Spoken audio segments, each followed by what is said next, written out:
You're listening to the Empowered Divorce Podcast, where you practice being the chooser in your life again, one day at a time. Thanks for joining me.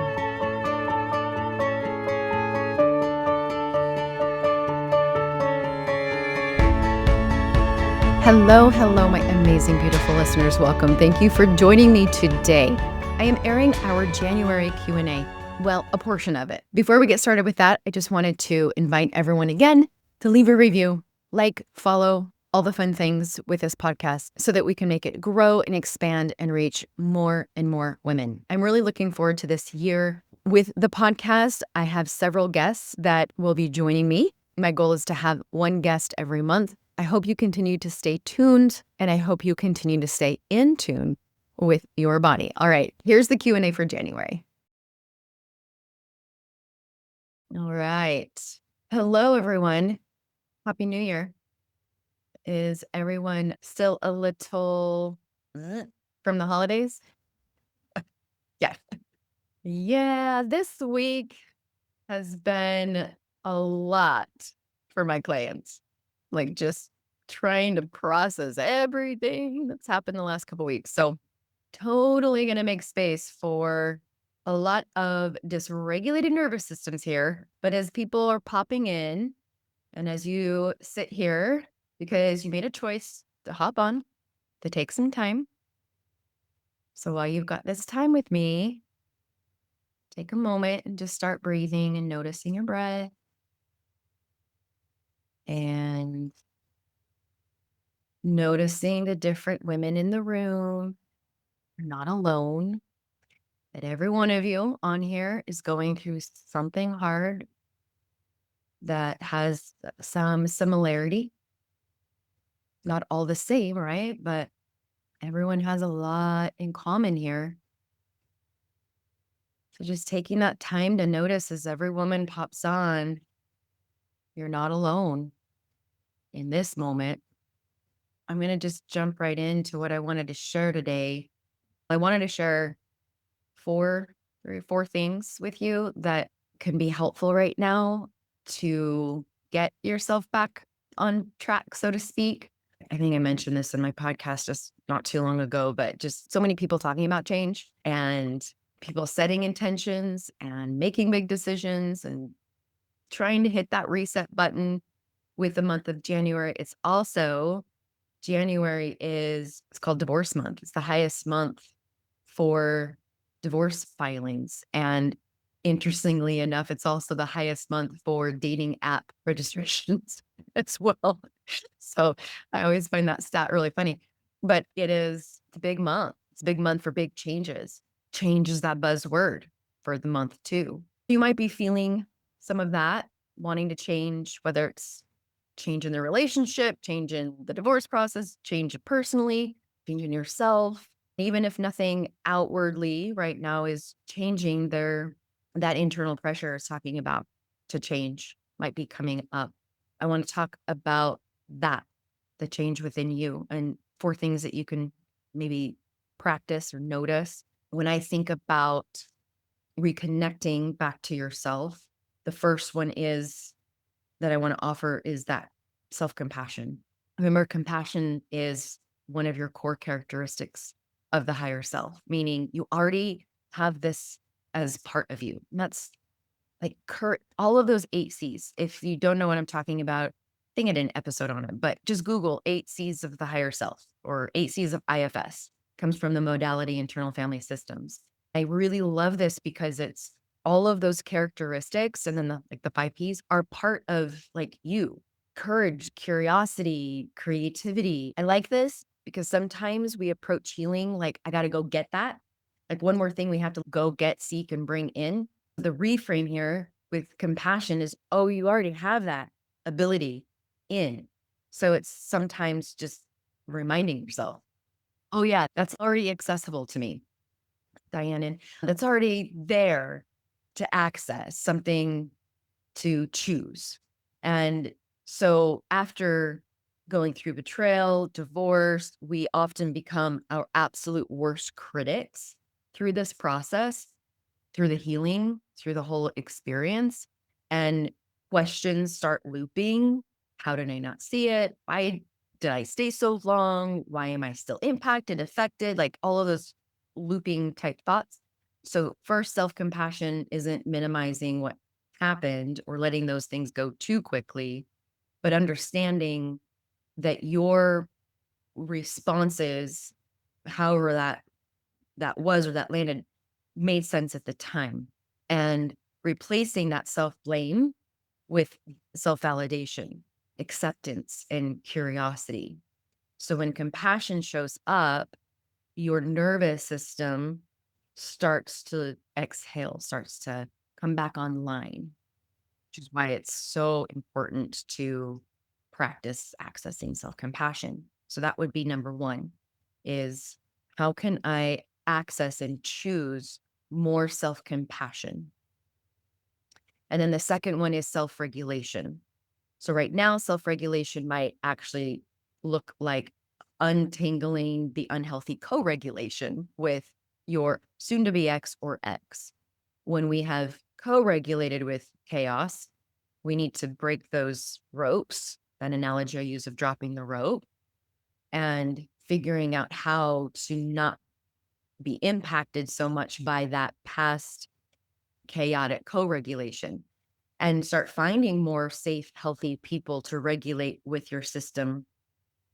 I know I talk a lot about this too, and a lot of people talk about this social media, like anchoring to yourself and becoming healthy to yourself. Yes, all of that. Yes. And there's a definite slow process to that. I would say right now with self regulation, notice if there are parts of you that are still co regulating to the chaos with that other person. Where might I need to drop some ropes to reduce that chaotic co regulation so that you can start to have more of the self regulated experiences with healthy, safe people to co regulate with in a different way? That matters big time right now. Space matters. Creating a little bit more space from chaos really, really matters right now. Then the third thing is self advocacy. This is how you relate to yourself. Well, how I want to talk about self advocacy in this moment is how you relate to yourself just day to day. Being mindful of your self boundaries, being mindful of your sleep, how your body movement, what kind of body movement are you getting, your energy, how are you feeling your energy right now? And just noticing when you're putting yourself in situations you feel like you have to be in, even when it comes at a cost. Sometimes we do that, right? Well, I have to do this thing. It's costing me big time. And we're like not even giving ourselves another option. You're not advocating for something different. So I would say recognizing those moments and slowing down a little bit and getting more curious about where might you be able to advocate for yourself in a different way. Self advocacy is just choosing safety, choosing integrity with yourself. It's learning to say no very intentionally, internally, before you have to say it out loud. Practice when I'm working with women that are wanting to date again.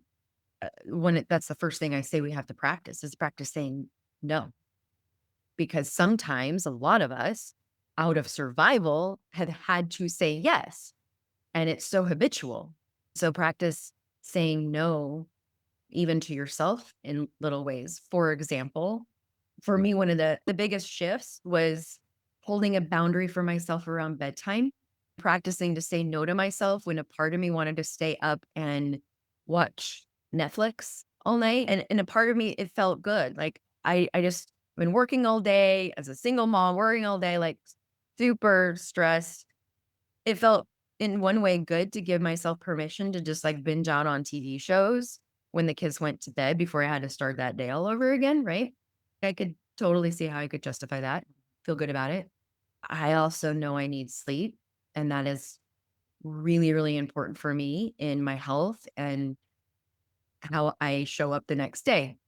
So I had to practice saying no to myself when I wanted to binge Netflix all night. Just even in that way, advocating internally is what I'm talking about here. Then when you practice those things at least the last one, that's self-trust. We all know how that betrayal, all of this shredded, right? Self-trust. Trust might be super shaky right now. And that's okay. The more you Yeah. pay attention to yourself, the more you get to know yourself again in these ways that I'm talking about, kind, gentle to yourself, saying no to yourself because you're giving yourself something better and healthy helps you build that sense of self-trust again. In a very simple way, I was working with a client on this and we landed on her trusting herself to feed herself healthy foods because she came up with like, you know what? I don't even trust myself to eat right. I'm like, great, let's start there. Learning how to build that sense of self-trust in those ways. She came because she wanted to learn how to trust a relationship again. And I was like, yeah, that's big. Let's just start slow. Let's slow that down a little bit. And that's usually how it happens. Small and slow and steady. So just notice what that might look like for you right now. If someday you decide you want to explore outside the relationship, new connection, these foundational things that I'm talking about here will matter and will lay a healthier, safer, more grounded foundation for you. It won't feel so big and so scary when you do this grounding, slower type of work.